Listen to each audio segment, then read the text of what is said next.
नमस्कार, मैं हूं मृत्युंजय और आप देख रहे हैं फोर्थ व्हीलर लाइव। आपको बता दें कि 13 मई से 17 मई तक नौबतपुर के तरेत गांव में बागेश्वर धाम के कथावाचक धीरेन्द्र कृष्ण शास्त्री जी का आगमन हो रहा है, जिसके लिए तैयारियां काफ़ी जोरों शोरों से चल रही है। हालांकि इनके आगमन को लेकर कई लोगों के द्वारा विरोध भी हो रहा है, लेकिन धीरेन्द्र कृष्ण शास्त्री की आगमन को लेकर बिहार बागेश्वर आयोजन समिति के तरफ से तैयारियां काफ़ी जोरों शोरों से की जा रही है। धीरेन्द्र कृष्ण शास्त्री सबसे पहले तरेत पाली मठ पहुंचकर मां जानकी का आशीर्वाद लेंगे और उसके बाद कथा वाचन स्थल पर पहुंचेंगे। आपको बता दें कि जर्मन टेक्नोलॉजी से पंडाल का निर्माण कराया जा रहा है, जिसमें सैकड़ों मजदूर दिन रात मेहनत करके पंडाल को तैयार कर रहे हैं। वहीं दूसरी तरफ आयोजन समिति के तरफ से हर जगह जहां उपयोगी हो बाथरूम और चापाकल की भी व्यवस्था की गई है।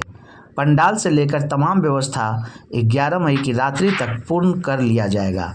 12 मई को जल भरी होगी और 13 मई को धीरेन्द्र कृष्ण शास्त्री का कथा वाचन शुरू होगा। धीरेन्द्र शास्त्री जी आ रहे हैं, क्या कहें? धीरेन्द्र शास्त्री जी आ रहे हैं धर्म प्रचार प्रसार करने के लिए। इस धर्म प्रचार प्रसार में हनुमंत कथा उन्होंने कहता है, और हनुमंत कथा कोई न जातिगत है, न कोई शास्त्र का विषय है, न कोई धर्म का विषय है।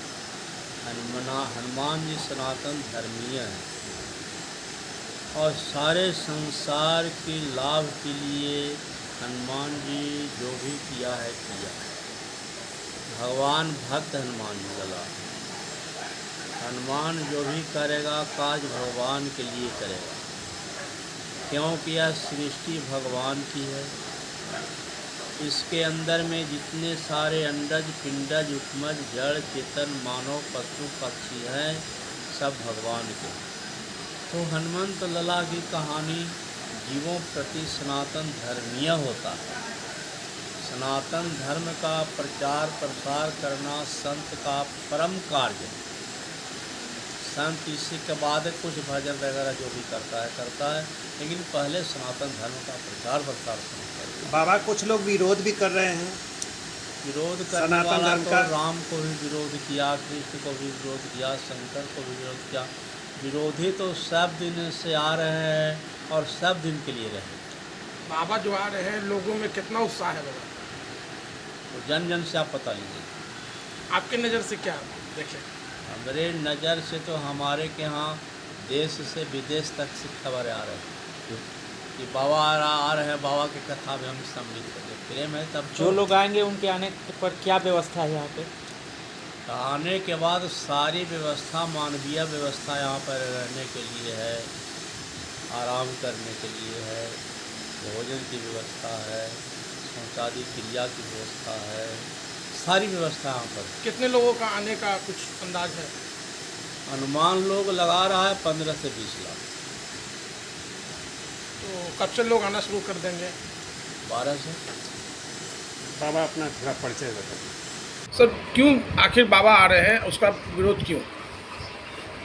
बाबा आ रहे हैं, बाबा किस मकसद से आ रहे हैं? अगर यहाँ के लोगों के शिक्षा, स्वास्थ्य, एजुकेशन के बारे में बात करें, उनका अगर बेरोज़गारी दूर करने की बात करें तो उनका स्वागत है। लेकिन बाबा जिस मकसद से आ रहे हैं, उनके आने के पीछे का जो राज है वो सामने आ गया है उनके आने के पहले। इसीलिए उनका विरोध हो रहा है कि आप 2024 का जो इलेक्शन है उसका जो वृक्षारोपण आप करने जा रहे हैं, बीज डाल रहे हैं, ताकि इलेक्शन तक वो बड़ा हो जाए। अंग्रेज़ों का था फूट डालो राज करो। आज हमारी जो राजनीतिक पार्टियां हैं अपने फ़ायदे के लिए इस तरह का माहौल बना रही है ताकि वो उसको इलेक्शन में फ़ायदा उठा सके।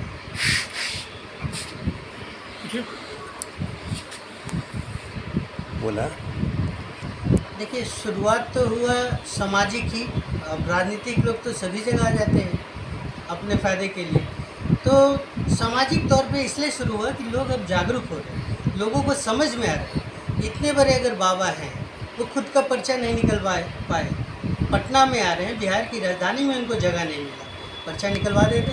सभी नेता और जो ऑफिसर लोग हैं आराम से उनको दे सकते थे। गांधी मैदान नहीं अलॉट हुआ, उनका अलॉटमेंट हुआ जाके नौबतपुर के खेत। नहीं तो नृत्य जहाँ हो रहा है वहाँ तरेत मठ है जी। और वो सैकड़ों साल पुराना मठ है। वहाँ कहा जा रहा है कि 15 से 20 लाख के लोग श्रद्धालु लोग जुटेंगे तो गांधी मैदान छोटा पड़ जाएगा। इसके लिए वो लोग अपनी तैयारी कर रखे हैं। चलिए अच्छी बात है, आप घूम रहे हैं इस गांव-गांव में, कितने लोग अपने से आ रहे हैं, कितने लोग को लाया जा रहा है, कितने लोग को गाड़ियाँ दिया जा रहा है, ये एक माहौल बनाया जा रहा है। और बाबा अगर इतना ज्ञानी पुरुष है, हम लोग भी स्वागत करेंगे। मेरे साथ आए बैठे, जिस तरह हम बात करते हैं, हम जो फार्मूला के अनुसार हम बात करते हैं कि अगर हमको यहाँ से नौबतपुर जाना है तो किस स्पीड में जाएंगे और हम जाके कितने दिन में पहुँचेंगे, बाबा वो बतला पाएंगे। उसके लिए भी पुर्चा निकालेंगे। और पुर्चा का मतलब क्या होता है, उन लोगों को पहले से पता कर लेते हैं कि हमको कितना टाइम लगेगा। आप बात करिए ना यथार्थ की। आज हम अगर क्या करें जिससे यहाँ की बेरोज़गारी दूर, अगर ये धर्म सांसद लगा के या धर्म का जो आप लगा के कैंप लगा के 8 दिन 10 दिन में बच्चों को अगर ऐसी शिक्षा दे जिससे उनका काम हो जाए, आगे चल के उनको रोजी रोटी में परेशानी नहीं हो, तो हम स्वागत करते हैं सब बाबाओं का। बाबा आके क्या करेंगे, हनुमान चालीसा का पाठ पढ़ेंगे। हनुमान चालीसा का पाठ हम लोग जो बचपन से सुनते हैं, बाबा भी तो वही सुने हैं। आखिर वो अलग से कहाँ से शिक्षा लिए, ये आप हम उनसे सवाल करते हैं कि ऐसा क्या विशेष आपने पढ़ा जो हम लोग नहीं पढ़े।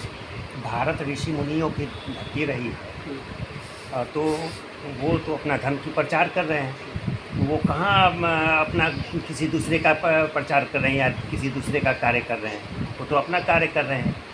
चलिए, आप बहुत अच्छा सवाल पूछा आपने। ऋषि मुनि की भूमि रही है भारत, हम भी मानते हैं, आप भी मानते हैं। पहले के ऋषि मुनि और आज के ऋषि मुनि में क्या अंतर है? ये ऋषि मुनि है तो इनको 20-20 और 25-25 सिक्योरिटी गार्ड की क्यों आवश्यकता पड़ती है? इनको किससे खतरा है?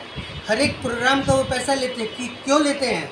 आप कंद फूल खाइए, आप जब आते हैं प्रोग्राम देने तो 25,000 का मेकअप करा के आते हैं। क्या ज़रूरत है उसकी? इस तरह का ड्रेस पहनने का क्या आवश्यकता है? आप ऋषि मुनि रहिए।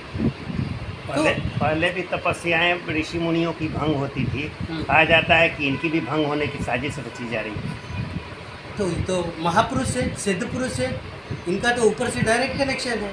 कौन इनका बिगाड़ लेगा? पर्चा निकाल लें, कौन उनका कर रहा है साजिश, उसको जेल डलवा दे, उसको सजा दे दे, श्राप दे दे। आप ऋषि मुनि की बात कर रहे हैं ना पहले, और इनमें देखिए ना आज जितने ऋषि मुनि हो रहे हैं, आसाराम हो, राम रहीम हो, बहुत लोग हैं, किसका नाम लीजिएगा, ये भी वहीं जाएंगे लास्ट में। साजिश ये हो रही है देश को बर्बाद करने की, जनता को गुमराह करने की। आपसे सवाल ना पूछे, आप जो गलत काम कर रहे हैं उसके बारे में सत्ता से सवाल नहीं पूछे, तुम इसी में लगे रहो, पढ़ो लिखो नहीं, आगे मत बढ़ो, बस पूजा पाठ करो और दान करो, यही तुम्हारा ज़िंदगी है। भगवान तुम्हारा भला करेगा। लेकिन भगवान का भला कौन कर रहा है? भगवान के पैसे चढ़ते हैं, किसने अधिकार दिया कि बाबा जैसे लोग खाएं? कौन दिया? ये बाबा ब्राह्मण लोग ही होते हैं या अदर लोग भी होते हैं, अदर जाति के लोग? अब के समय में अगर आप साउथ चले जाए तो बाबा मतलब पहले ब्राह्मण एक जाति थी और पंडित एक उपाधि है। यहाँ जो जन्म लिए वो कहते हैं हम पंडित हैं। साउथ में जाइए, यहाँ भी बहुत से ऐसे संगठन हैं जो उस लायक है, जो संस्कृत का ज्ञाता है। कितने % अब तक बाबा ब्राह्मण जेल में हैं, बता सकते हैं क्या? इसका अभी तक जितने भी बाबा जेल में हैं, आसाराम बापू हो या बाबा नाम केवलम हो, चलाते हैं संगठन बड़ी, तो कितने % ब्राह्मणों का ये जत्था है बाबाओं में और कितने % बाहर की माने दूसरी जातियों का जत्था रहा? हमको एक चीज़ बताइए, ब्राह्मणवाद का जब बात की, जाति का बात की, कितने % मंदिर में बाबा के अलावा जहाँ पे इनकम ज़्यादा हो, ब्राह्मण के अलावा किसी और जात को रखा गया है कोई आपके पास डेटा? गली मोहल्ले के मंदिर में ठीक है, कोई मिल जाएंगे अदर कास्ट, लेकिन बाकी जगह कौन है? वही है। ये अधिकार किसने दिया उनको? महंत में तो रखा जा रहा है ना। हम बता रहे हैं सर कि अभी कुछ जगह शुरू हुआ है। आप जो कर रहे हैं कि जो जेल में, तो जेल में वही गए जो अपने ज़रूरत से ज़्यादा उनकी इच्छा हुई। आपको 2-3 एग्जाम्पल देते हैं। राम रहीम हुए या आसाराम हुए या उनके पुत्र हुए, अब हमारे जो इतना भर दिया गया है अंधविश्वास कि ये महिलाएं कौन लोग खुद हैं? ब खुद ये कौन लोग हैं? आशाराम बापू, राम रहीम, ये लोग कौन लोग हैं? वही लोग हैं जैसे हम आम इंसान हैं, प्रकृति से वो भी पैदा हुए, मुख से कोई पैदा नहीं हुआ है, मैल से कोई पैदा नहीं हुआ है, खीर खा के पैदा कोई नहीं हुआ है, जैसे हम आप हैं वैसा ही है। लेकिन इस तरह का माहौल बना दिया गया कि हम श्रेष्ठ हैं। जो लोग भी किए वो उस प्लानिंग के तहत किए और उसी का नतीजा है कि जब बिगड़ रहा है, लोग को समझ में आ रहा है, लोग पढ़ने लिखने लगे, तो वैसे लोगों को दूर रखने के लिए इस तरह का माहौल बनाया जा रहा है। आपको पुराना एग्जाम्पल उठा लीजिए ना, सावित्रीबाई फुले पढ़ाई शुरू की तो उनके ऊपर गंदा फेंका जाता था, पढ़ने नहीं दिया जाता, और पीछे जाइए तो स्तन काट लिया जाता था, मटका बांध दिया जाता था। ये सब आप घोड़ी पे चढ़ते हैं तो गोली मार दिया जाता है। कौन लोग हैं? वही चंद मुट्ठी भर लोग हैं, और इतने उनका पकड़ ज़्यादा है समाज में कि वो अपने तो वही पोजिशन में रहते हैं, लेकिन हमारे लोग को हम ही से लड़वा देते हैं उनके पक्ष से। हम अगर आज बात कर रहे हैं, लोग हमें ही कह रहे हैं कि तुम गलत बोल रहे हो। बाबा सिद्ध पुरुष है, धर्म का प्रचार कर रहे हैं। अगर बाबा इतने ही सिद्ध पुरुष हैं, धर्म के प्रचारक हैं, घर घर जाने के, गांव गांव जाने की क्या आवश्यकता है? वही बैठे बैठे दे दे सबको। आज जो सबसे बड़ी पार्टी कही जाती है इस देश की, जो कि राम भक्त है, हनुमान भक्त है, तो उनको तो चुनाव लड़ना ही नहीं है। राम बाबा और हनुमान जी का आशीर्वाद से वो जीत जाएंगे, देश का भी भला होगा, देश का भला करेंगे। आप जो बात करते हैं हिंदू मुस्लिम का, धर्म का, सनातन धर्म का, वो जो बेटियां बैठी हुई हैं आज अपने हक के लिए, भले वो गलत हो, क्या रिपोर्ट लिखना उनका अधिकार नहीं है, मौलिक अधिकार? तो वहाँ कहाँ जाता है आपका सनातन धर्म और हिंदू धर्म? वहाँ पे क्यों नहीं प्रचार करते? क्योंकि वो हिंदू में बड़े हिंदू जिस एजेंसी का एजेंडा है आज, वो बैठे हुए हैं, उनके नाम पे FIR नहीं होता है, केस करना पड़ता है। तो आज आप कहाँ ले जा रहे हैं देश को? बाबा आके क्या करेंगे, क्या पढ़ाएंगे? संविधान को हटा दो, हिंदू राष्ट्र बना दो। हिंदू राष्ट्र बनाने के लिए वो कौन से हिंदू का राष्ट्र होगा, कौन से हिंदू का राज होगा, ये भी बतलाते चलें। बिहार वासियों के लिए कुछ कहना चाहते हैं सर?